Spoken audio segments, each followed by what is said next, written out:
Welcome to Koh Ker.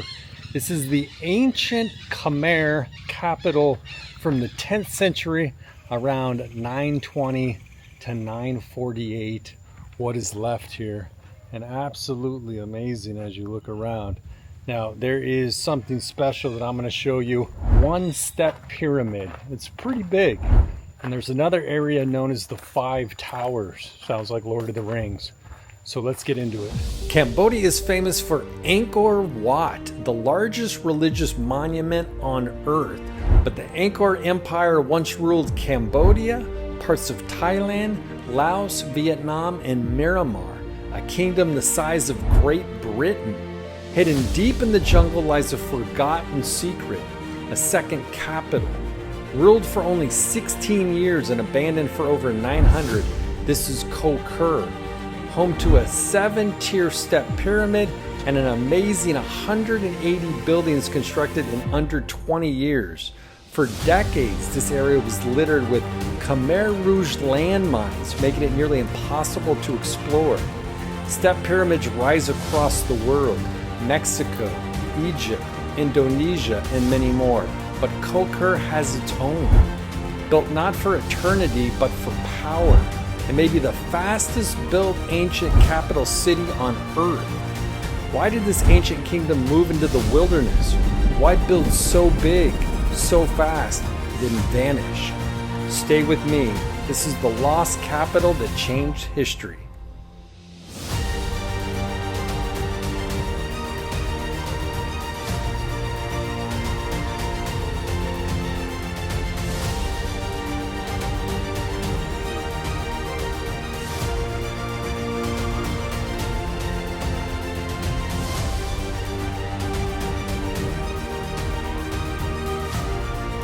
Welcome to Siem Reap, Cambodia.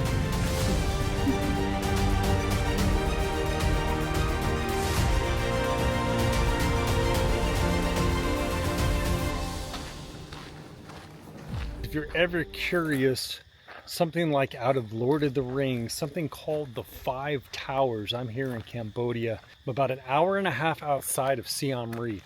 I've never really seen too many temples like this that are wrapped in vines, but we're gonna go take a look.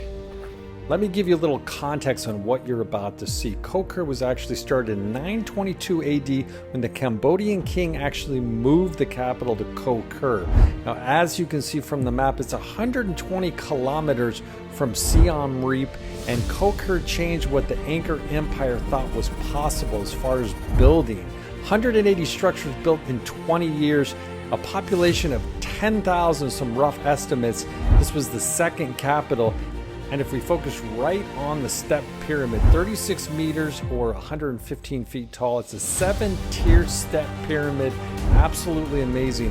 Built in less than 3 years. Absolutely astonishing. Coming up later, why Koh Ker was vital for the Angkor Empire.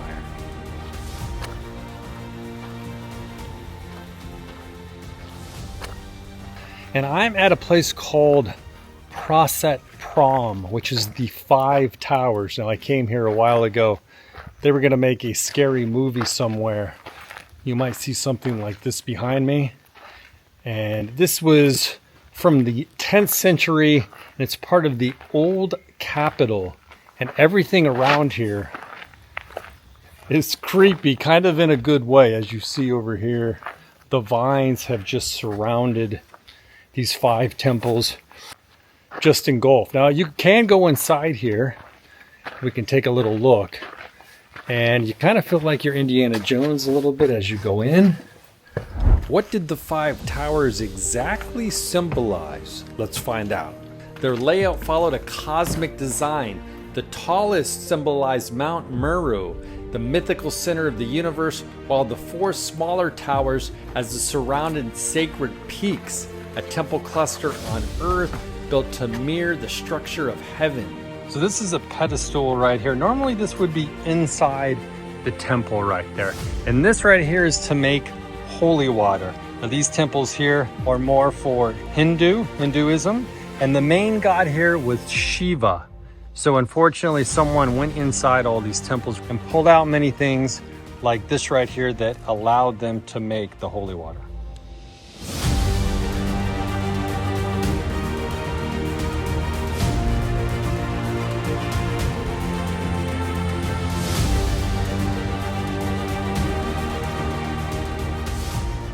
From Mexico to Egypt to Cambodia, step pyramids rise across the world, built by cultures that have never met, yet all reached for the sky. Different civilizations, same idea, climb closer to the gods.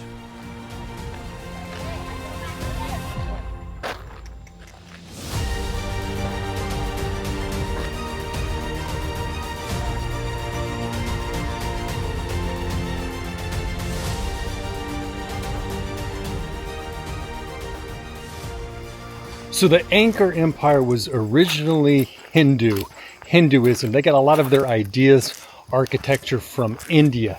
Now later, the king, after losing a big battle, decided to abandon Hinduism and go into Buddhism. That's why in this area you see more Buddhism, like in Thailand, Myanmar, and right here in Cambodia. So around 928, the king here, King Jayavarman IV, he moved the capital to this area. Some people think it was to keep it closer to his family in this area, more of a political issue. No one's, I think, 100% sure. But if you look at here, and you can actually go to the top, we're going to do that hopefully, and see what's up there, check out the view. So this was one of the original capitals, and this was later abandoned and the capital was moved back to Angkor Wat. And literally after that happened, this whole area was swallowed by the jungle. So when you come into the Koh Ker complex here, there's various temples. There's a lot of big ones, nothing as big as this, the Koh Ker temple, but over 180 temples originally, small and big, in this whole area. So for $15 you can come in here, you can spend all day, something like 8 in the morning to 5:30 at night.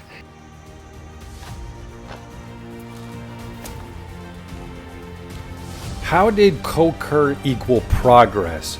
Koh Ker was a bold move, fast, ambitious, and risky. But when the capital returned to Angkor in 944, the empire didn't slow down.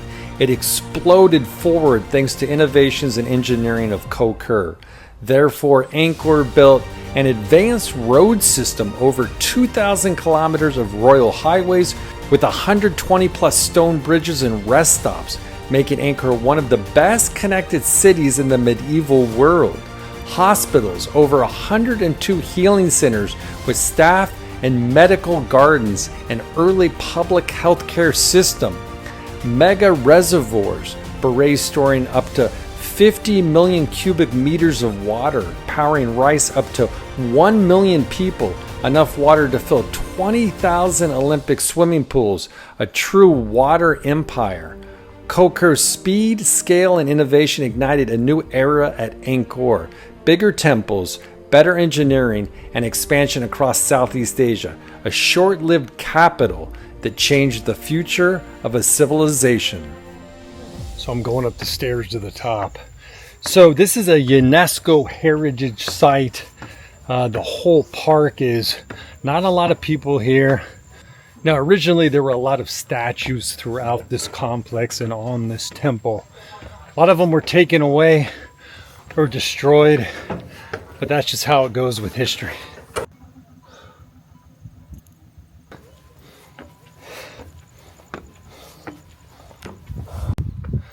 All right, to the top. Just about 5 more stairs and we are right where we want to be, on top of a forest slash jungle in the middle of Cambodia with an epic view on a beautiful day. Look at this. Nothing but green and canopy as far as you can see. Not to mention, I'm totally out of shape. So in the past, this whole area, because of the Vietnam War and the Khmer Rouge back in the day in the 70s, there were landmines throughout this whole area. And actually, it was very dangerous to visit this place, say in the 70s, 80s, maybe even the 90s, early 90s. And they had to demine this whole area. And there's one organization here, MAG, and some other ones that are helping the people here, especially farmers and other villages, take away the landmines, the bombs that were dropped before that never exploded. So things are much better than they used to be. And obviously now we can enjoy places like this. So after the capital was moved back to Angkor Wat, this whole place was abandoned. So 948, 950 AD, something like that, the jungle took this place over. This place probably looked like a mountain, not a pyramid. And later, after they demined everything, took all the mines out of the ground from previous wars and skirmishes, did people come here again and enjoy one of the first capitals of the Angkor Empire.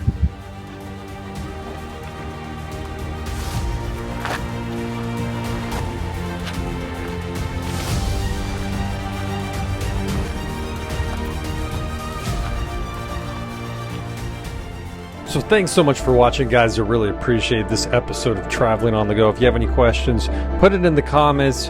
Anything else I can do for you, I am here. That's going to do it. I am out of here. We have a lot more adventures coming up, like into the deserts of Dubai and the biggest waterfall system in the world in Brazil. Take care, guys.